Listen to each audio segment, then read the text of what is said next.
Hello, good evening, everybody. This is RS Mallory. It is May 2nd, Thursday evening, and it is our team training call tonight. We're going to be continuing with our back to basics with how to do a three-way call and the three-way call protocol. Years ago, when we first started in direct sales, our phone bills used to be $300, $400, $500, $600 a month. That was before long distance was deregulated. And of course, that was before we had cell phones. And the next great leap was to be able to do three-way calls on a regular phone. And we found that very beneficial. Now, today, people are building online on Facebook and LinkedIn and TikTok and Instagram, and we have gone through using emails and all different kinds of things. And the three-way call is an animal that will prevail. And it may look a little bit different. For instance, those people who are building on, let's say, the Facebook platform can use private messaging. And instead of doing a three-way telephone call with their regular phone or their smartphone, they will actually do it on a private message where they will do a three-way conversation or perhaps even a four-way conversation. And so the things we're going to be discussing tonight, you can utilize whether you're doing it on the telephone or you're doing it electronically or you're doing it on a private message. So before we talk about the things that we're going to say in a three-way call and exactly how to do it, the steps to do it, we need to lay the groundwork and the foundation. So before we schedule a three-way call, and that can be with our upline, it can be with somebody in your downline who is proficient at the topic that you're going to be discussing, you will want to make sure that you have had a conversation with your prospect. You're going to make sure that I like to take notes, and I keep great big index cards, and then I graduated to a notebook, a three-ring notebook. And you're going to want to make sure that you have jotted down all the information you need, that ongoing information that you're accumulating and finding out about your prospect. You want to find out about lifestyle events. What is their why? Why are they interested in the business and or the products that you're representing? You're going to find out a little bit about their history. And as you converse with them over a period of time, you will be jotting down all these pieces of information because A, they go towards building a relationship with the people on a long-term basis, and B, there are things that you will want to know because they are things that will be motivating this person when they're doing your business.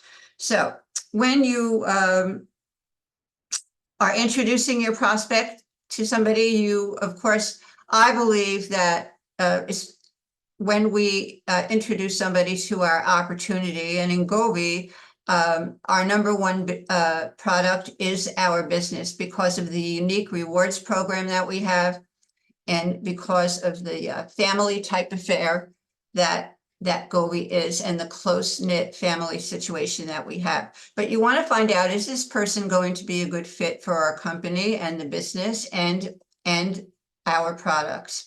And we also know that I'll be talking about this again, but if you lead with a product, then you have no place to go when you're talking with your prospects. So I always lead with the business opportunity, whether or not the person is interested in a business opportunity or not, because if they say no to the business opportunity, then you can always talk about the products. But if you talk about the products first and they have no interest in your products, they are not going to be interested in the business. So again, we're going to lead with a business opportunity, get that out of the way if the person's not interested in it. And if they've come to you for one of our products, and again, we have $4 trillion industry products to take advantage of.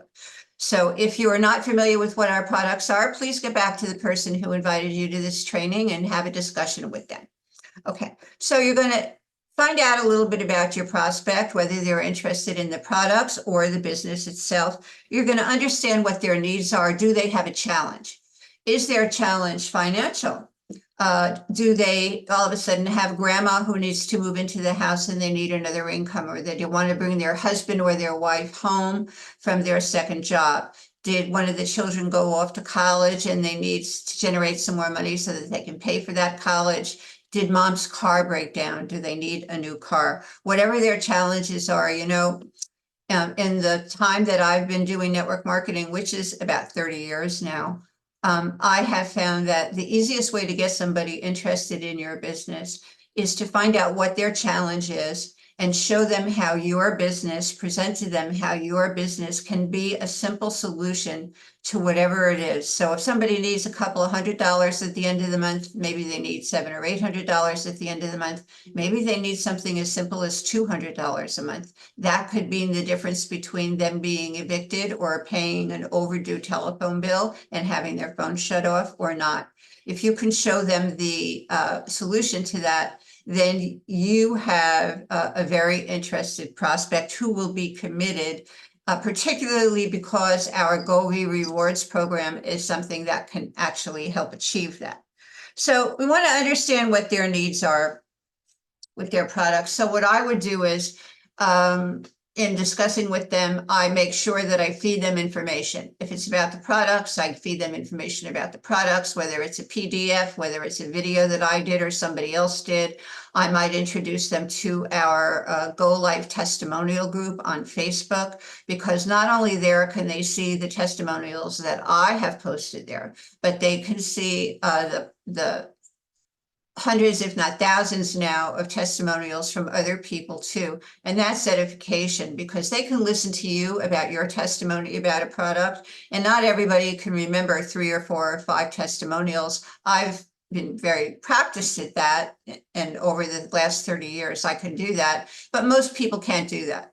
So it's ingenious that Govee has our Go Life testimonial group, and that stands in. So you can have somebody invite them to the Go Life testimonial group, and they can start reading all the different testimonials. And by the way, what also happens is they get introduced to other products on the way, and some of those products might pique their interest too. I have a customer who started out ordering one product, and as she was reading in the Go Life testimonial group, she wound up on all our products, or would call me or write me and ask me about these products. I feed her more PDFs or more videos, give her some information, impart the information to her, and she's a very good customer for me.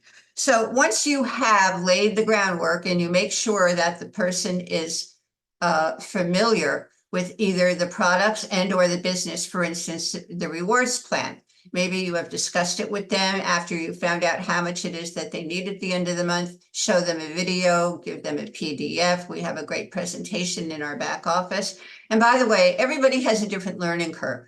So you want to ascertain when you're talking with somebody, that's where the taking notes comes in.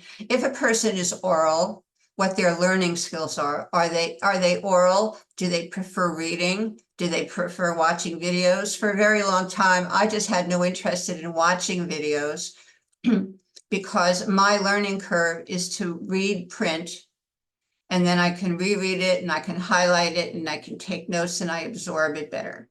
When I was working my way through college in a different lifetime, I took copious notes, and then I would be able to study my own notes and take notes upon those notes and use highlighters and colored pencils. That's my learning curve. So make sure that you ascertain what the person's learning curve is so you can give them and impart to them the information that they are going to need to satisfy their curiosity and their knowledge base with the type of information that they will absorb. Now, once you do that, you're going to be ready to do a 3-way call. The purpose of a 3-way call is for several things. It's to show people that you're not a genius and you don't know everything. And indeed, you don't want to be polished and you don't want to know everything, because you don't want to scare people away and you don't want them to think that they have to be as polished and as knowledgeable as you. And the truth is, people don't. We have many, many different tools, and as we're talking about these different tools, and for people to lean on and to use. So we want to make sure that people know they don't have to be a genius in the Mensa Society either to do this business or learn about our products.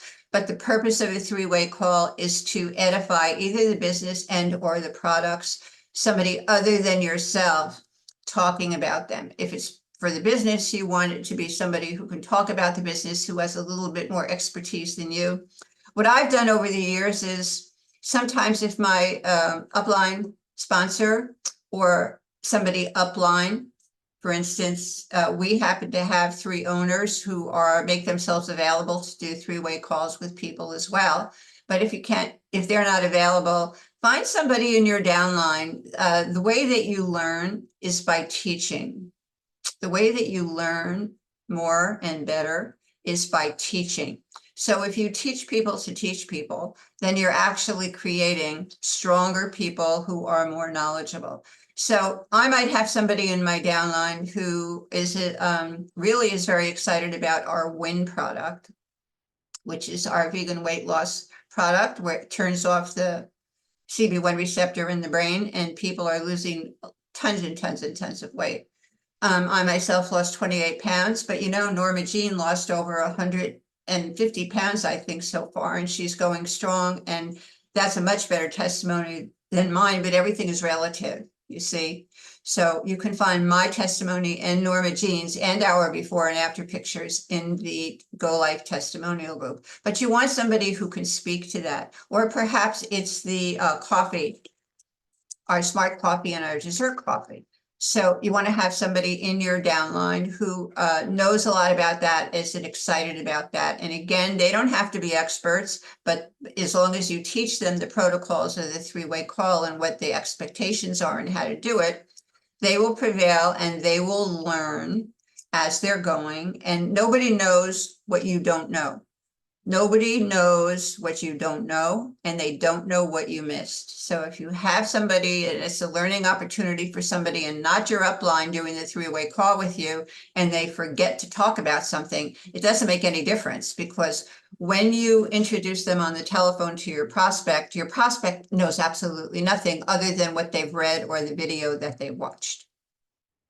So what you do is you get find out whether the person who's going to be doing the three-way call for you would like to make an appointment to do the three-way call, or whether they're spontaneous and you can call them 15 minutes before the call and find out if they're available and block that time out and find out which is good for them. Also, make sure that you have a couple of different days and times available for your prospects so you can get everybody on the same page. And you make your appointment. Then about 10 minutes before the call, you get your prospect on the call and you chat with them briefly and review some of the things that you're going to be talking about. And then you put them on hold and you make your three-way call on your phone or your smartphone. And when you talk to the person who's doing the three-way call, you mention the person's name, you mention whether or not they're interested, their focus is going to be on the business or the opportunity, or whether it's going to be on one of the products and which product it is. You might fill them in, for instance, that maybe they're looking for an extra $300 a month. Whether they're looking for the business or whether you found that out just in conversation and they're really just interested in the coffee, because that person is going to be able to use that information when they talk. Then you click over and you marry everybody together. And I say, Mr. Prospect, I'd like you to meet Miss Sampson. And Miss Sampson is somebody who's on my team, or Miss Sampson has been in the business for the last 20 years. And Miss Sampson, I'd like you to meet Mary, my prospect, and Mary is interested in our Golvi business, and she actually has her son going off to university, so she'd like an extra $300 or $400 at the end of the month. And then you be quiet and you turn the call over to Miss Sampson, and Miss Sampson is going to have a conversation with Mary. What I do then is I have a blank page in my notebook and I listen and I take notes about what Miss Sampson is going to be talking about with Mary, my prospect. And I listen and I take notes because she might uncover something that I don't know. And she's going to follow a certain set of questions and answers. And she's going to present either the business opportunity and or about the product. Do not talk, do not interrupt, and that is a cardinal sin if you do that. So the three-way call, the purpose of it is to turn it over to the expert and let the expert do the talking on it. So they're going to do that. They're going to talk about the things, and then they are going to turn the call over back to you. And they might say something like, well, RS, thank you for introducing me to Mary. She sounds very interesting. It sounds like she's really interested in our Golvi opportunity, and I'll turn the call over to you. And Mary, it was very, very nice chatting with you. And they get off the telephone call. Now you're back on the call, and you are going to ascertain whether or not you can close a person on the call right now, or whether you need some time and you need to impart more information to them. And what I would do is I simply do this. I ask Mary straight out, Mary, did you have any questions? Questions are your friends. People get all excited and all upset when somebody asks a question and that they get all futzeled, and sometimes they don't know how to answer them. And for some reason, it's a negative connotation to them in their brain. But questions are really your friends. When a person asks a question, it means that they're really interested in it and they just want a clarification. So don't get all excited. Don't start throwing up all over them and spewing, tons and tons of information for 20 minutes. Listen to what the question is and answer the question for them. If the question is about the coffee, will this product stress me out and give me headaches? I would simply say, no, our smart coffee does not. The maca root and the reishi mushroom in it, and the maca root particularly, actually prevent the caffeine from doing negative things in your body. And it's one of the reasons that we use it. Mary, would you be interested in trying a sample of our smart coffee? And did you want a sample of our smart coffee or our latte smart coffee? Do you drink your coffee black or do you drink it with cream and sugar? How do you drink it? So now I've answered her question simply, and I've turned the tables and I'm asking her a question. I'm really giving her a choice. And in all of my trainings, one thing is always consistent when I talk about training people or talking with people. You always want to give people a choice. Think about kids. If you don't have any children, you have nieces and nephews, or your friends have children. When you give kids a choice, do you want to have peas and carrots for dinner, or do you want to have asparagus for dinner? Well, the kids might not be thrilled about any vegetables, but they will pick one. They'll pick the least worst one because they know that they have to make a choice. If you just say we're having asparagus tonight, they'll wrinkle up their nose and say, no, I'm not eating that. But if you give them a choice between peas and carrots and asparagus, then they get to choose the one that they like. So same thing with the prospect, when you ask them, which would you prefer? They will give you a choice, or they might say, I'm really not sure. I'd like some more information. Do you have another video? In which case, the next step is to keep on feeding them more information. And then I would say, Mary, I have a perfect solution for us right now. Why don't I invite you into our Go Life group? It's a private testimonial group, and you can, there's a lot of information there about the coffee, both the black coffee and the smart coffee, and people's reactions to it and how they're enjoying it or not, or the situation. We are friends on Facebook, so I'm going to send you an invitation to the Go Life group and put you in it. And I'm going to tag you in a couple of testimonies, but feel free to search the latte dessert coffee or the smart coffee. And what do you say, Mary? We get back on Friday. Is 2 o'clock or 4 o'clock better for you? Is 2 o'clock or 4 o'clock better for you? So again, I'm giving Mary a choice, and she might say, well, actually, Friday's not good for me. Thursday's better for me, and 2 o'clock would be fine. So if my calendar is free, then I say, fine, that's great. In the meantime, I'll send you another video. And when we get off the phone, Mary, I have another appointment. It'll be about 15 minutes, but please look at your Facebook today, because I am going to send you an invitation to the Go Life group, and then I'll tag you in some of the testimonials. Take some time. There's a few days until next Thursday, and then I will address any of the further questions that you have. Is there anything else that you'd like to ask me? Now, Ms. Sampson may have tweaked her interest in something, and she may ask me for a clarification on that. Again, questions are good, so just answer the question directly and then go back to confirming that you will have that appointment with her. Again, I'm going to say, we always lead with the business when we talk with somebody. When somebody contacts me, either from an email or an advertisement or some other way I reached out to them, even if it's for a product, I always defer to the business opportunity and see if they're interested in having another revenue stream whatsoever. And if they're a networker, or if I know they're doing another business, I would mention to them, we don't want to pull you away from what you're doing because we know you're enjoying an income, but you might want to enjoy a second income aside from the benefits of our product. Is that something you'd be interested in? Just our products and or the business opportunity, giving them a choice again, and they'll say, gee, no, RS, I'm really not at this time interested in the business opportunity, but I am interested in the coffee. Is that okay? And I go, sure, that's fine. I'll see you on next Thursday. Bing, bang, boom, that's the end of it. I will tell you that I have a friend who is a multi-million-dollar earner in another company. It is a service company.